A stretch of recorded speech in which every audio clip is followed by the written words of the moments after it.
Niluto ko na yung bata or parda sa Ilocano. Ayan, hinaluan ko po siya ng, ang tawag niya, yung mabuto na sitaw. Sa Ilocano, tudo ang tawag. Ewan ko po sa Tagalog eh. Tsaka yung sa ibang tawag. Ayan, hindi pa siya natuyo. Dapat patuyuin pa yung kakanggata. At hinaluan ko siya ng sinuoban na tinapa. Or tinapa na malambot. Ayan.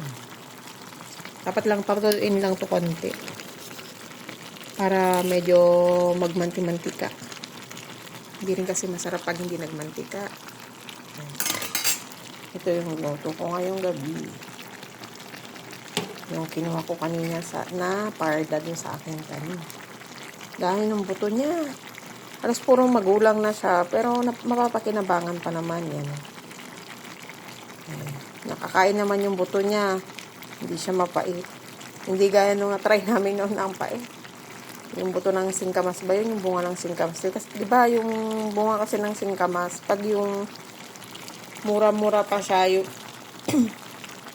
nakakain. Sarap naman sa dinengding yun. Pero pag may buto na siya, diba hindi na pinapansin. Tinaray namin siyang dinengding. Tapos sabi ko baka parang parda lang yan or yung bataw na nakakain. Eh, hindi pala. Ang pait nun. Pero yan, masarap siya. Yan lang. Yan lang po ang aming ulam for this night. Thank you po.